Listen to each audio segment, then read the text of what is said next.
அனைவருக்கும் வணக்கம். அன்பர்களே, இது மகாராஷ்டிர மாநிலத்தில் உள்ள புஷாவால் நகர ரயில் நிலையம். அந்த புஷாவால் நகரத்திலிருந்து கோவா நகருக்கு ரயில் புறப்படுகிறது.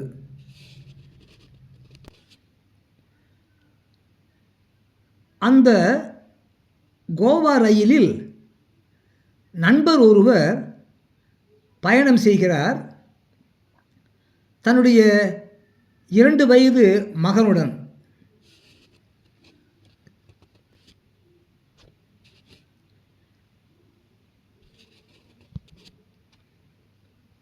அவருடைய அந்த பிரயாணத்தின் போது அவருடைய அந்த 2 வயது மகனுக்கு காய்ச்சல் அடித்தது. அவர் இறங்க வேண்டிய இடம் மட்கோன் நகரத்திற்கு இன்னும் 7 மணி நேரம் ஆகும் என்று அறிகின்றார். தொலைபேசி மூலம், ஃபோன் மூலம் பேசி அறிகின்றார். மட்கோன் வர எவ்வளவு நேரம் ஆகும் என்று இவர் ஃபோனில் கேட்க, அங்கிருந்து பதில் வருகிறது, இன்னும் 7 மணி நேரம் ஆகும் என்று.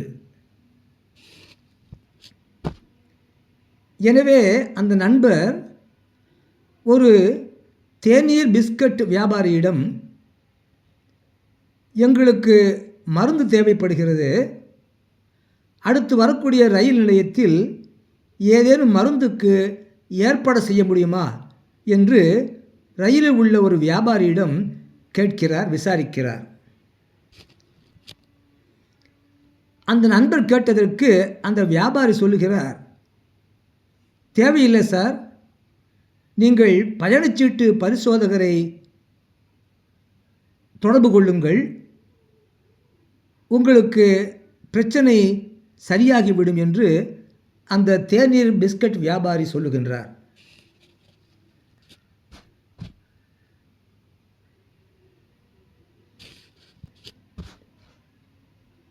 அந்த நண்பர் தன்னுடைய குழந்தையோடு பரிசோதகர் இருக்கக்கூடிய இடத்திற்கு இருக்கைக்கு சென்று அங்கே விவரம் சொல்லுகின்றார்.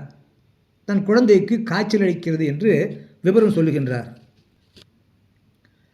அந்த பயணச்சீட்டு பரிசோதகர் நம் நண்பர் பயணியர் இருக்கைக்கே வந்து விவரம் கேட்கின்றார். இவர் சொல்லுகின்றார், நண்பர் சொல்லுகின்றார், என்னுடைய குழந்தைக்கு காய்ச்சல் அடிக்கிறது சார், எங்களிடம் மருந்து இல்லை, அடுத்து வரக்கூடிய ரயில் நிலையத்தில் மருந்து கிடைக்கும்போது ஏதாவது உதவி செய்ய முடியுமா என்று கேட்கின்றார். அந்த பரிசோதகர் அங்கே வந்து அவருடைய இருக்கை எண், குழந்தையின் பெயர் மற்றும் அந்த குழந்தைக்கு என்ன செய்கிறது, என்ன பிரச்சனை ஆகியன குறித்து விசாரித்து கேட்டு குறித்து கொண்டு ஃபோன் செய்கின்றார் பரிசோதகர். அந்த பரிசோதகர் அவர்களை குறித்து கொண்டு சென்ற பிறகு அந்த நண்பர் இப்படி நினைத்தார், வரக்கூடிய ரயில் நிலையத்தில் இருந்து ஒரு மருத்துவரை பார்க்க வேண்டியதுதான், அல்லது இங்கு ரயிலில் ஏதேனும் ஒரு காகிதத்தில் மடித்து வைக்கப்பட்ட ஒரு மாத்திரையை யாரேனும் கொண்டு வந்து கொடுப்பார்கள் என்று அந்த நண்பர் நினைத்தார். ஆனால் நண்பர் நினைத்ததற்கு மாறாக அடுத்து வந்த ரயில் நிலையத்தில் ஒரு மருத்துவர் ஒருவர் தன்னுடைய உதவியாளருடன் இவரிடம் வந்து, தன் நண்பரிடம் வந்து விசாரிக்க நிற்கின்றார், பரிசோதிக்க நிற்கின்றார். அவருடன் பயணச்சீட்டு பரிசோதகரும் உடன் இருக்கின்றார்.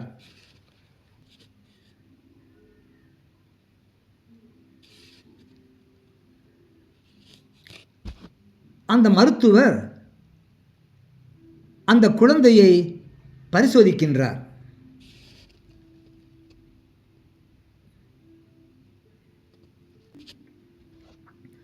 குழந்தையை பரிசோதித்த மருத்துவர் விபரம் சொல்கின்றார், விளக்கம் சொல்கின்றார்.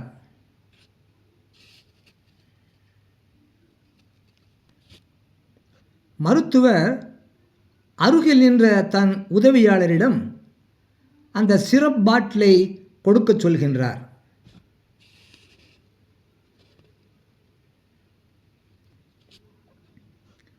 அந்த உதவியாளர் சிரப் பாட்டிலை அந்த குழந்தையின் தந்தையிடம் கொடுக்கின்றார். குழந்தையின் அப்பா அதை வாங்கிக் கொள்கின்றார். பிறகு மருத்துவர் தன் உதவியாளரிடம் சொல்லுகின்றார், சமையல் கூடத்திலிருந்து சிறிது உப்பு கொண்டு வர சொல்லுகின்றார். பிறகு சிரப்பை, மருந்தினை குழந்தைக்கு எப்படி கொடுப்பது என்ற முறைமையை அந்த மருத்துவர் அந்த குழந்தையின் தந்தையிடம், அந்த நண்பரிடம் எடுத்து சொல்கின்றார்.